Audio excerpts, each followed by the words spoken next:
Hello, hello. November 8th weekly update.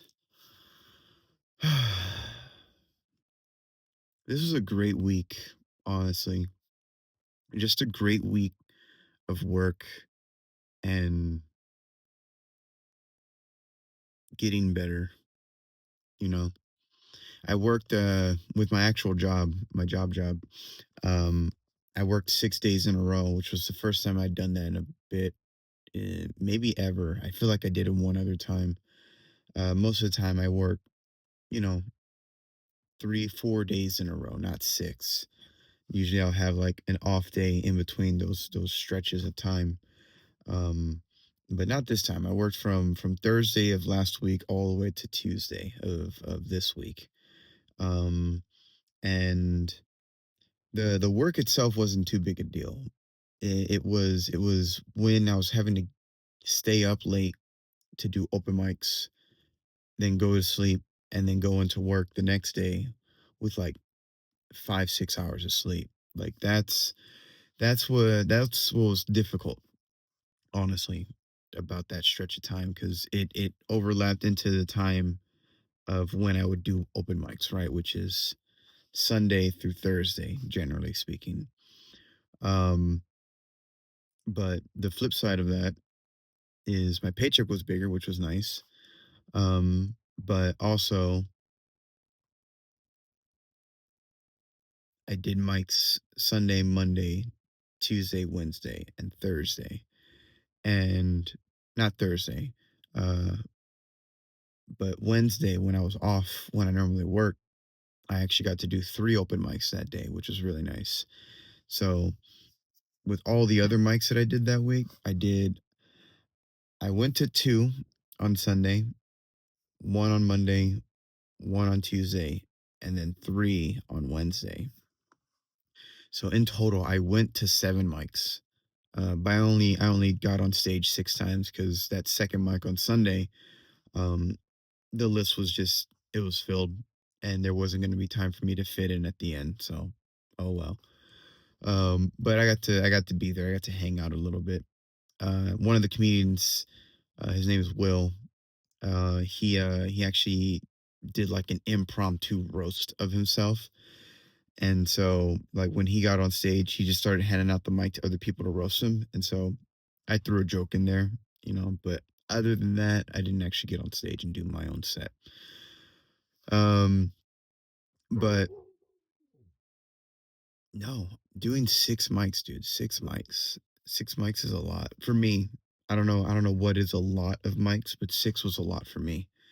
And it was 7, but I didn't get on at 1, so, oh well. But I did a lot of open mics. I went through my set a lot of times. I'm really happy about that. And I had this one really I had a really nice set, really good set on Wednesday. Um, and I didn't get the biggest laughs. I really didn't. Um, I didn't I didn't get the biggest laughs. Um, it wasn't strictly just my set. It wasn't strictly just crowd work either. But what I really liked about it, what felt really good about it to me, I don't know what other people thought, but I had one comic come up to me afterward and say like, "Hey, good set." So I was like, "Oh, thank you." So at least one other person thought it was good. But what I thought was really good about it was I held the audience's attention. And when I was up there, like it's a weird feeling. I don't know how to describe it other than you can feel you have the room's attention, you know? And it's not just that it's quiet, right? Because there's definitely music playing. It's like a combination of you're looking at the people,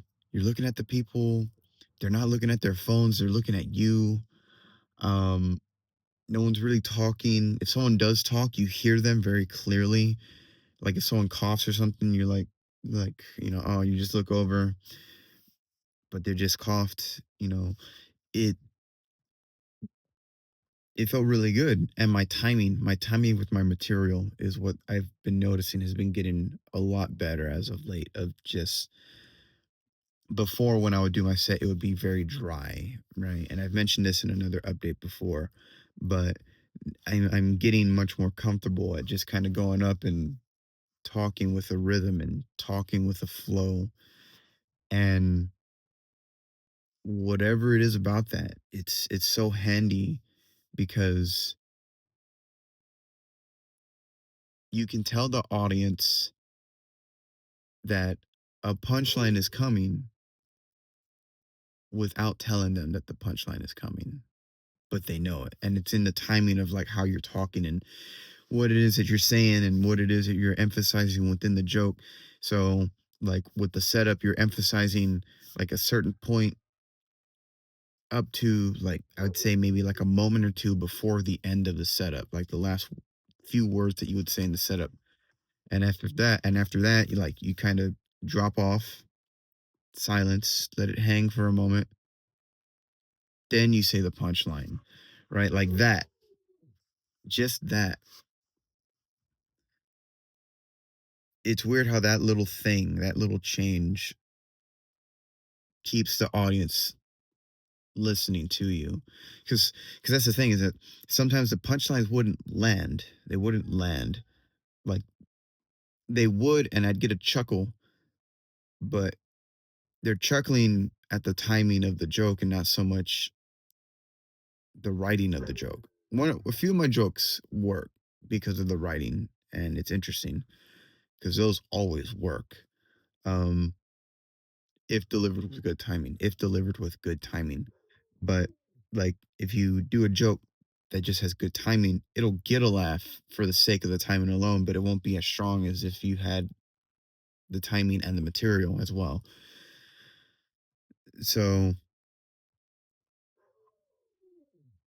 the timing is handy because that keeps the audience engaged and it keeps them wanting to like, oh, what's next? Oh, what's next? Right. Um, but then the material is the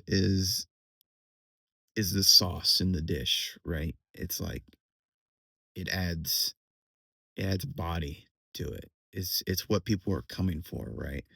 Like the timing is the smell of the food, and then the punchline is the quality of the ingredients.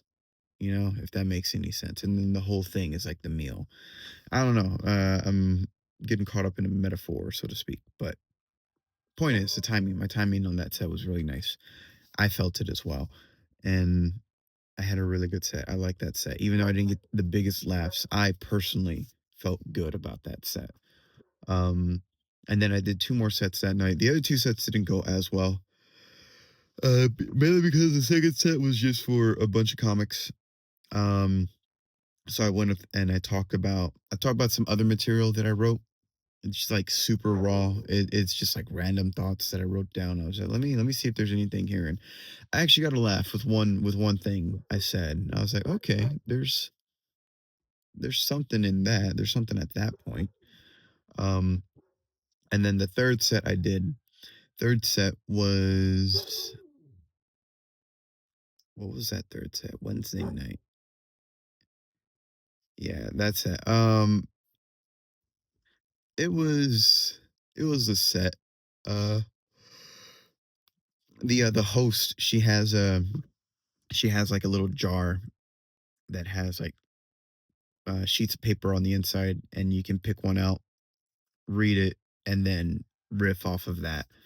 And so I only had 3 minutes, so I went up there.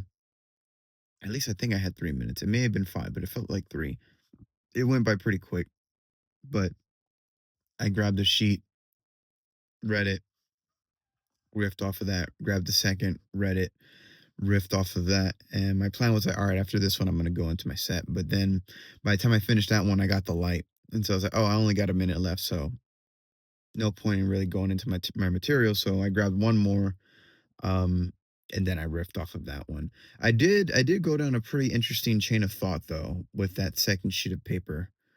Um, the audience was like this one guy on the right and then a comic on the left. And then whoever was all the way in the back But I did go on this little thought with that second one. It was like you're a cupcake who has feelings, and it's the end of the day and you're still sitting on the shelf. How do you feel? you know? And so my whole thought process was um it got a head nod. It got a head nod from one of the comics. I'll say that. He's like, "Okay, like okay, cool." That was interesting. At least that's what I think he thought. I don't know. So, no, just a bunch of comedy, dude. Just a bunch of comedy and a bunch of work. Just a lot of work. These last 2 days I spent out here in the countryside with my brother, um, which I'm really happy about because it's really nice to just come out here and unwind and de-stress and just relax and chill and just take a break, honestly. Just take a break because the working and the open mics and the being up late and the getting less sleep and then still working out and writing jokes and studying the menu for work and reading the Bible and going to church, just it's a lot. It's a lot. It's a lot, you know. But I want to live a life of purpose, and here I am doing just that. You know, makes me think about, am I really happier now than I was before? And